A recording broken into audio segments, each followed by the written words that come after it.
Like, subscribe, comment, all that good stuff. Help promote and rank up my channel. Back to review, spoiler review of episode 3, season 2, chapter 3, summer school, whatever. Stargirl.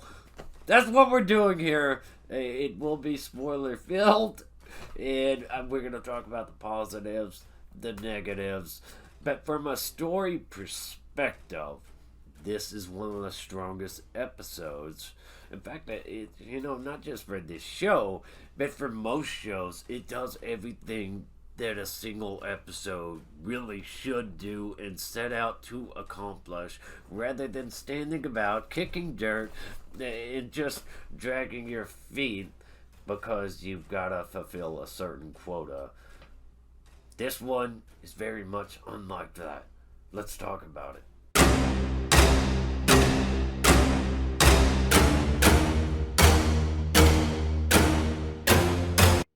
I really enjoyed the way this episode opened with the Christmas music showing the past. I really like it when they show the past on here. Seeing Wildcat in his costume, absolutely awesome. Start off with the Shade. The visuals in here when his powers come into play, I really liked them. Really liked the execution of them. It was excellent. Every scene he's in has just the right kind of lighting for the character he is. He's elegant, sly, creepy, well-spoken, and his presence makes the JSA come off as beneath him. Very well acted. I'm enjoying this actor's portrayal of this character, from his creepy lurking around Barbara to get the black gem to just waiting in the dark with T for the JSA and making it clear that their equivalent applies to him, that they are just beneath him. He doesn't want to swat them, but he will if they continue to annoy him, and that was awesome. He makes it clear he's very much unlike the Injustice Society of America. He's just looking for something, won't be a bother, be gone before you know it. So it doesn't seem like he'll be much of a villain, but I enjoyed everything with him in it in this episode. Every character in here does get a lot of progression, something really noteworthy. Subplots addressed, chess pieces move forward for their character arcs. Mike, Yolanda addressing things they've done to villains. Thunderbolt and Mike uniting out of a sense of loneliness, being left out.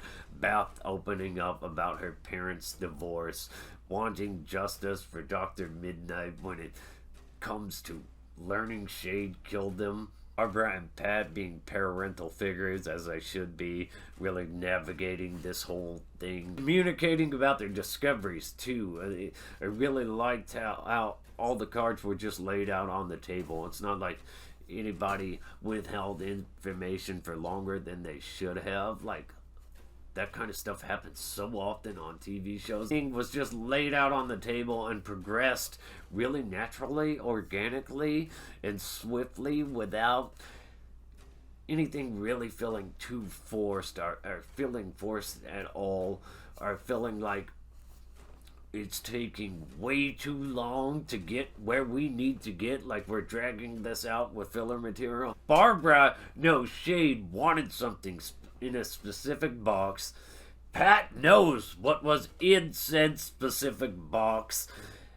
And then we also get Beth getting warned that they're in danger from the goggles briefly coming online, talking about Eclipso.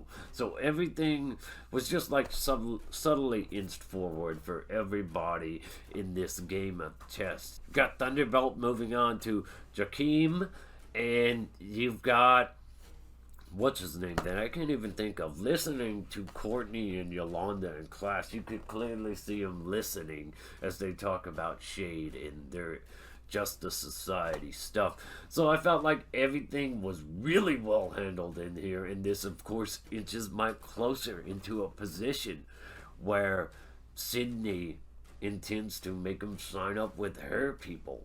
I'm very curious to see how it moves forward, but I thought this was really well done, really well written. It wasn't like it was action-packed or awe. I wasn't in awe of it. It's just really well written, structured, and really nicely progresses everything. Not lingering around, not trying to hold us back, so we can, just pad episodes with fluff and filler. The negatives, though, not really so much negatives. More nitpicks. Thunderbolt does come off a bit cartoonish and out there. I don't know if it's too cartoonish, though. But everything else does feel very grounded in comparison. Visually, though, it didn't bother me. The comedy generated from it didn't bother me, make me cringe, but it also didn't make me laugh out loud.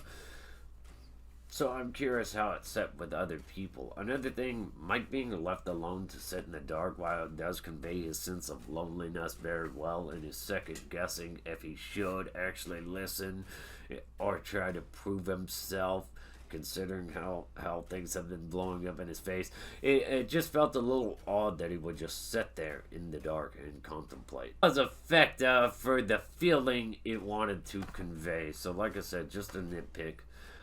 Beth not looking right in her costume still, that's a nitpick. I also kind of felt like she was behaving a little off, or maybe the acting was a little off from her. Aside from that, though, I'd say it's a pretty damn solid episode. The most solid episode of the season, just because the way it progresses characters and story, doesn't hold back, puts all the cards on the table, but it isn't like big, flashy, and showing. Well, I guess you could consider Thunderbolt big, flashy, and showing. It's not like a monumental, eventful episode. It's just an episode that addresses all the stuff to really move characters and story forward, and it didn't really hold back in that department, so I greatly appreciated that, and I enjoyed it. I would give this episode like a 6 out of 10. Like, it's not great, but it's not bad, it's not eventful, it just naturally flows. All these characters, all these pieces move forward, and that's how absolutely every show, every episode should be, where every episode counts to really progress things, not just stand around and kick dirt. Anyways, like, subscribe, comment, let me know what you think about this in the comment section. Stay awesome, rock on.